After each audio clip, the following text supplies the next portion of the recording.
ધોરણ 3 ગણિત વિષયમાં વધુ ભારે કોણ એ પાઠમાં જુદા જુદા વજન કાંટાની મદદથી વિદ્યાર્થીઓને વજન કેવી રીતે કરવામાં આવે છે અને કયો વજન કાંટો ક્યારે વપરાય છે તેની માહિતી આપી હતી, જેથી વિદ્યાર્થીઓ સમજી શકે.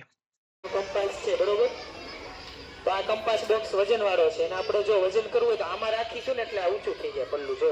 કારણ કે હવે આમાં શું વજન વધી ગયો, શું થયું આમાં? વજન વધી ગયો. આનો કંપાસ અને આ બે કંપાસનો વજન સરખો છે કે નહીં પેલા ચેક કરીએ. કોનો વધારે વજન છે? તો જો કોના કંપાસમાં વધારે વજન છે? તો રાઘવના કંપાસની અંદર વધારે વજન છે.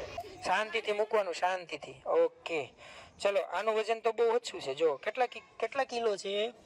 2 કિલો. અને ગ્રામ કેટલા? 2 કિલો. 2 કિલો ને ગ્રામ કેટલા છે?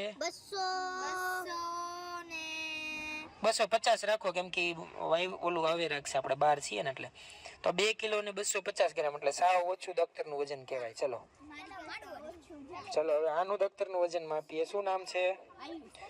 આયુષભાઈના દફતરનું વજન ચલો કેટલું છે રાઘવ? 4 કિલો ને 300 ગ્રામ. 4 કિલો ને 300 ગ્રામ આયુષનું. ચલો, કાંટાની અંદર જુઓ, બે પલ્લા સરખા છે.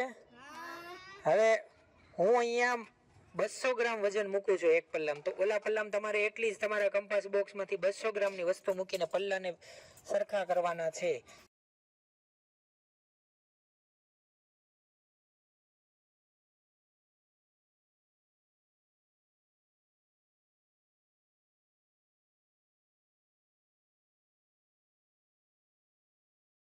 હજી કઈ ઘટે? ના, રેડી જો. તો આ 200 ગ્રામમાં એટલી વસ્તુ થાય ત્યારે 200 ગ્રામ થાય. 200 ગ્રામ લેવા જવું હોય ત્યારે તમારે એટલી વસ્તુ થાય. સમજી ગયા? ચલો, હવે તમે તમારી વસ્તુ લઈ શકો છો પાછી. તો હું 200 ગ્રામ મૂકું છું. યાદ રાખજો કેટલા ગ્રામ છે? 200 ગ્રામ. આ 200 ગ્રામ મેં મૂક્યા, બરોબર? આ કેટલા ગ્રામ છે? 50. 250 ગ્રામ થયું, બરોબર? એટલે એને 250 ગ્રામ આપણે કહીએ. હવે એક મિનિટ. હવે છે ને તું તારો કંપાસ બોક્સ એમાં મૂક, તારો. ઓકે, મૂકી જો ખાલી. ચલો હવે તું તારો લોખંડનો કંપાસ છે ને એમાં મૂકી જો.